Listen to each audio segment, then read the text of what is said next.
Welcome to my channel. अपने आज के इस वीडियो में आज हम लोग साइकोलॉजी का एक और कॉन्सेप्ट यानी कि जिसको हम कहते हैं बुद्धि, इंटेलिजेंस, उसके बारे में समझना शुरू करते हैं। ये एक बहुत बड़ा कॉन्सेप्ट है, ये टॉपिक बहुत ज़्यादा वाइड है। तो थोड़ा सा आज हम लोग स्टार्ट करते हैं कि बुद्धि है क्या, क्या वास्तविकता है बुद्धि की और कैसे कैसे बुद्धि का कार्य होते हैं। तो अगर साधारण सी बोलचाल की भाषा में हम लोग अगर अपनी बात कहना चाहते हैं तो हम लोग कहते हैं इस बात को कि देखो ये बच्चा या ये व्यक्ति बहुत अच्छे उसका है, बुद्धि का है, या इसकी जो बुद्धि है इस वाले बच्चे की बहुत ज्यादा कम है, या ये बच्चा एवरेज रहा है अपने क्लास में। तो हम जो उसको आंकते हैं, हम जब उसका मापन करते हैं वो हम बुद्धि के ही आधार पे करते हैं। अब हमने ये तो कह दिया कि भाई इसकी बुद्धि बहुत अच्छी है या इसकी बुद्धि बहुत लो है या इसका आईक्यू बहुत कॉमन है, नॉर्मल है, एवरेज है। तो हमने इसको कहा कैसे? तो बुद्धि के लिए हर किसी ने, जैसे जैसे एजुकेशन में अपनी बातें होती हैं कि हर कोई अपने अपने विचार रखता है, हर कोई अपनी अपनी बातों को कहता है और उसके आधार पर कुछ परिभाषाएं बनती हैं, फिर उसके सिद्धांत बनते हैं, फिर निष्कर्ष निकल के आता है। तो ठीक ऐसी ही बात जो है वो बुद्धि के साथ भी है। बुद्धि का जो कॉन्सेप्ट है उसमें भी जो प्रत्येक साइकोलॉजिस्ट हैं या प्रत्येक जो हमारे शिक्षा शास्त्री हैं उन्होंने अपनी अपनी बातों के जरिए बुद्धि को दर्शाने की कोशिश करी। किसी ने कहा कि बुद्धि तर्क करने की योग्यता है, किसी ने कहा जो बुद्धि है वो ज्ञान और कौशल को बढ़ाने की योग्यता है, किसी ने कहा कि बुद्धि स्मरण शक्ति की योग्यता है। तो जिसने बुद्धि के कॉन्सेप्ट को समझा या जिसने अपने व्यू रखे उसके अपने विचार बुद्धि के अंतर्गत होते गए। अगर हम लोग नॉर्मल वे में अगर बात करते हैं इंटेलिजेंस की, तो यानी कि बुद्धि की, तो हम लोग कह सकते हैं कि जब तार्किक योग्यता होती है, विचार करने की क्षमता होती है, हम लोग चिंतन करते हैं, थिंकिंग हमारी अच्छी होती है, या हम काम को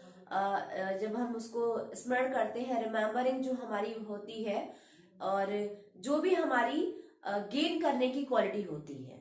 जो भी हम मेंटली गेन करते हैं, जो भी हम मानसिक रूप से प्राप्त करते हैं, जिन चीजों को हम मेंटली प्रिपेयर रह के करते हैं या जिन चीजों के लिए हम मेंटली अवेयर रह के बात कहते हैं, वो बुद्धि कही जा सकती है, उसको हम बुद्धि का नाम दे सकते हैं। अब अगर बुद्धि के बारे में कहा जाए तो बहुत सारे ऐसे शब्द हैं, बहुत से ऐसे सिनोनियम्स हैं जो बुद्धि को फॉलो करते हैं। अगर आप कहो कि योग्यता, वो भी बुद्धि को फॉलो करती है। तर्क शक्ति हाई जो होती है, अधिक जो तर्क शक्ति होती है वो भी बुद्धि के ही कॉन्सेप्ट में आती है। विचारणीय शक्ति वो भी बुद्धि के कॉन्सेप्ट में आ जाती है, बुद्धि का एक समानार्थी शब्द है। या चिंतन करने की योग्यता वो भी बुद्धि है, या बात को समझने की योग्यता वो भी बुद्धि है, और कल्पना की प्रधानता वो भी बुद्धि है। तो इस तरीके से कई ऐसे शब्द हैं जो कि बुद्धि के सिनोनिम हो सकते हैं। तो अगर हम लोग अगर जनरल तौर पे बात करें बुद्धि की, तो हम ये कह सकते हैं जहां पर व्यवहार करने की कुशलता आती है, जहां पे हम मानसिक योग्यताओं का यूज कर सकते हैं, जहां पर हमें सोचने समझने की शक्ति हमारा साथ देती है, जहां पर हम स्मरण या जो याद करने की शक्ति है, या जहां पर हम तर्क निकाल सकते हैं, अगर हमारे अंदर वो सब योग्यताएं हैं तो वो बुद्धि कहलाएगी कि हमारे अंदर बुद्धि है। अब ये जो स्तर है वो अलग अलग हो सकते हैं कि किसी का कम बुद्धि लेवल हो सकता है, किसी का बहुत ज्यादा हो सकता है, किसी का एवरेज हो सकता है। तो ये अपने अपने डिफरेंसेस की बात हो जाती है। अगर बुद्धि को वैसे तो कई रूपों में देखा जाएगा, अगर आप कॉन्सेप्ट जब आप बुद्धि का आगे बढ़ाओगे तो उसमें बहुत सारे सिद्धांत हैं, उसके बहुत सारे विशेषताएं हैं, बहुत सारे लोगों ने अपने प्रिंसिपल्स को शो करा है। लेकिन आमतौर की भाषा में अगर हम बुद्धि को लें तो बुद्धि 3 स्तरों की या 3 रूपों में पाई जाती है। पहली बुद्धि की अगर हम बात करते हैं तो वो बुद्धि होती है सामाजिक बुद्धि। सामाजिक बुद्धि के अंतर्गत सामाजिक योग्यता, सामाजिक कार्य कुशलता, समाज में रहने का व्यवहार, समाज में समायोजन का व्यवहार, सब तरीके के जो बर्ताव होते हैं वो सब सामाजिक बुद्धि के अंतर्गत आते हैं, जो कि एक बेसिक फैक्ट होता है। क्योंकि हम सोशल ह्यूमंस है, हमको सोशल, हमारा जो स्टैंडर्ड हमको रखना होता है, हमें सोशली काम करना होता है हर तरीके से। तो अगर हम बुद्धि का एक स्तर जानना चाहें तो वो होगा बुद्धि की सामाजिक रूपता, यानी कि सामाजिक बुद्धि क्या होती है। सामाजिक बुद्धि में हम वही व्यवहार जो समाज के लिए फायदेमंद होते हैं, वही सिद्धांत जो समाज को आगे ले जाते हैं, वही बातें जो समाज को प्रेरणा देती हैं, वही व्यवहार जो समाज के लिए लाभदायक होते हैं, वही सारे जो शक्तियां होती हैं जो समाज की शक्ति को बढ़ाती हैं, हम उन्हीं रूपों में कार्य करते हैं, हम उन्हीं एरियाओं में काम करते हैं, जिससे हमारी सामाजिक कुशलताओं का विकास हो, जिससे हमारे सहयोग और सामाजिक भावना का विकास हो। उसके बाद में जो दूसरे टाइप की बुद्धि आती है वो है स्थूल बुद्धि, यानी कि जब हम किसी वस्तु को यूज करना जानते हैं, उसको व्यवहार में लाते हैं और उसका उपयोग करते हैं, तो जो उस समय की उस वस्तु को समझने की जो शक्ति होती है, या जब हम उस वस्तु को जब हम समझते हैं, या जो उस वस्तु को यूज करने की योग्यता हमारे अंदर आती है, तो उस बुद्धि को हम लोग स्थूल बुद्धि कह सकते हैं। स्थूल बुद्धि के अंतर्गत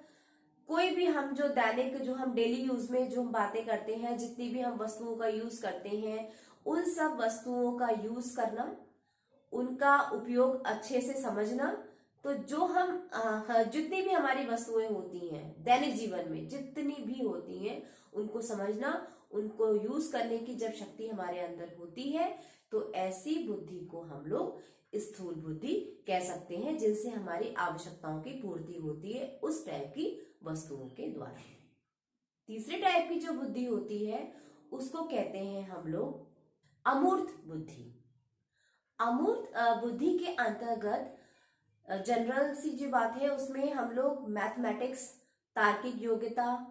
और ये रीजनिंग वाले जो चीजें होती हैं, जिसमें एप्टीट्यूड वाले जो नॉलेज आती है, वो सब हमारी अमूर्त बुद्धि के अंतर्गत आती है, जिसमें हम गणित के प्रश्नों का, रीजनिंग का, या जो तर्क प्रधान जो क्रियाएं होती हैं, जिसमें लॉजिक लगाते हैं, जिसमें थोड़ा सा स्टैटिक्स का यूज होता है, जिसमें थोड़ा मैथमेटिक वाला पार्ट आ जाता है, तो वो जो है हमारा कहलाएगा अमूर्त बुद्धि का पार्ट। इस बुद्धि पार्ट में या इस अमूर्त बुद्धि के अंतर्गत हम लोग सारा कैलकुलेशन,